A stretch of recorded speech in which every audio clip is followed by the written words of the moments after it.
Yuk, gabung untuk menjadi bagian dari keluarga kami, MTS Hidayat Tusibian, Madrasah Reguler Rasa Full Day.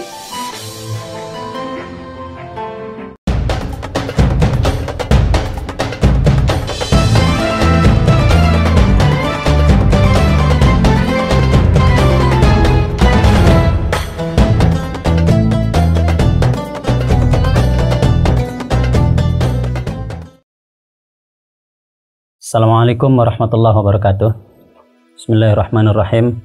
Biniyatil qabuli wal wusul wa tamami kulli sulin wa ma'mul wa salahi sya'ni zahiran wa batina dafi'atan likulli syarrin jalibatan likulli khairin lana wa liwalidina wa li'awaladina wa ala niyati anna Allah yunawwiru qulubana wa qalibana ma'at tuqa wal huda wal afaf wal maut ala dinil islami wal iman bila mihnatin wal amtihanin bihaqqi sayyidi walani annan jami'atan likulli niyatin salihah wa ila hadratil habib Muhammad sallallahu alaihi wasallam Tumila musannif al-kitab Syekh Salim bin Sumair al-Hadrami wa syarikhihi Syekh Nawawi al-Bantani. Al-Fatihah. A'udzubillahi minasyaitonir rajim. Bismillahirrahmanirrahim. Alhamdulillahi rabbil alamin arrahmanir rahim maliki yaumiddin.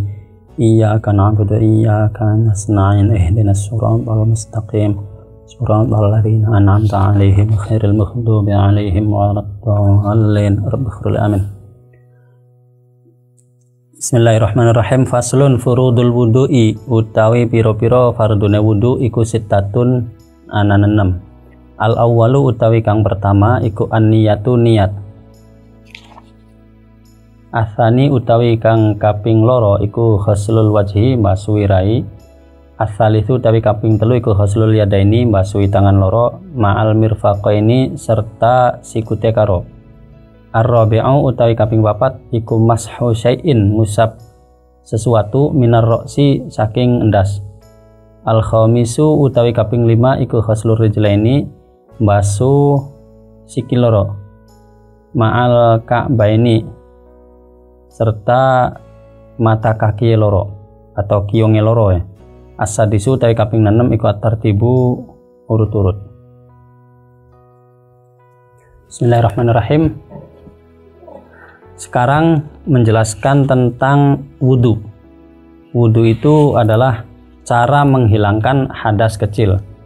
Jadi untuk ibadah kita itu harus suci dari hadas kecil atau hadas besar. Kalau hadasnya berupa hadas kecil, maka dihilangkannya dengan cara berwudhu. Hadas kecil itu apa? Hadas kecil adalah segala sesuatu yang mewajibkan wudhu atau yang membatalkan wudhu, itu dinamakan hadas kecil.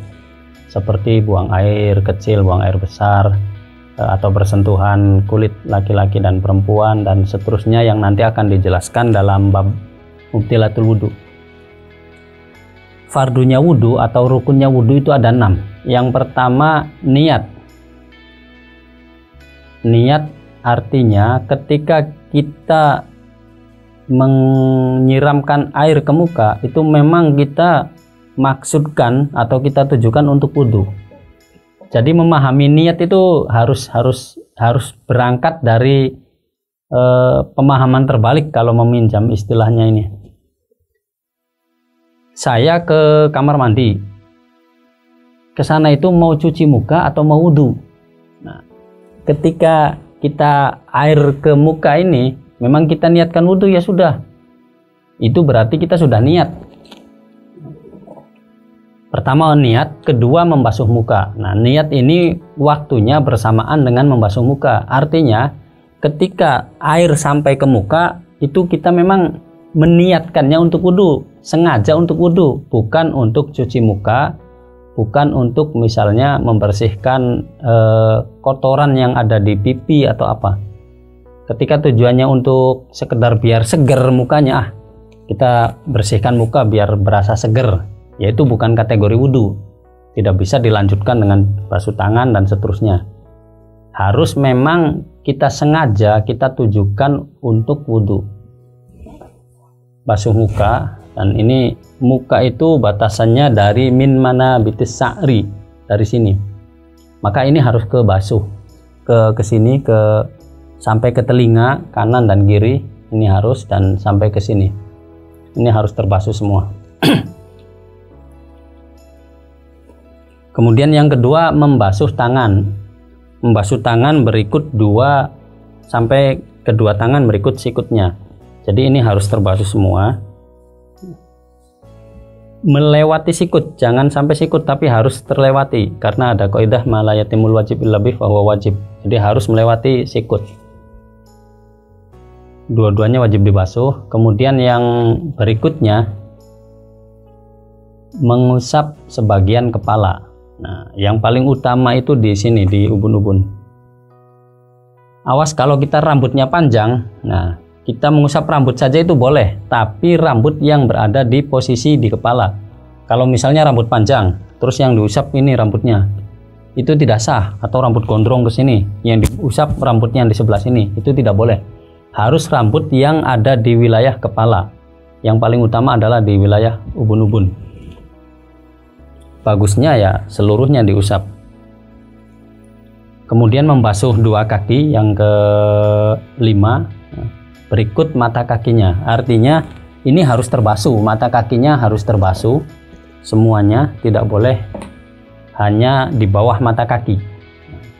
Kemudian yang terakhir adalah tertib, urut sesuai dengan yang tadi disebutkan. Tidak boleh basuh kaki dulu karena kebetulan bak mandi bak wudhunya itu sudah ada air yang khusus buat cuci kakinya. Biasanya sekarang di masjid-masjid banyak. Ya sudah, cuci kaki dulu, kemudian tangan, kemudian muka, itu tidak boleh. Dia harus tertib. Wudhu itu harus tertib, diawali dari niatnya dulu bersamaan dengan membasuh muka. Kemudian setelah selesai membasuh muka, baru membasuh kedua tangan, dan setelah itu baru mengusap sebagian kepala. Ini yang wajibnya saja. Setelah itu mengusap kedua kaki. Nah, itu yang dinamakan tartib. Nanti akan ada penjelasan di pasal berikutnya. Jadi kembali lagi, syaratnya fardunya wudhu itu ada 6. 1, niat. Niat ini bersamaan dengan membasuh muka. Artinya ketika kita membasuh muka, memang kita maksudkan membasuh muka itu bagian atau maksudkan untuk berwudu. Itu namanya niat. Nah, kemudian yang kedua, hitungan keduanya membasuh muka, ya. Padahal prakteknya niat dengan membasuh muka ini sama. Yang ketiga, membasuh kedua tangan dan melewati sikutnya, dilewati. Yang keempat itu mengusap sebagian kepala, walaupun hanya rambutnya saja. Yang penting rambutnya tidak rambut yang keluar dari wilayah kepala.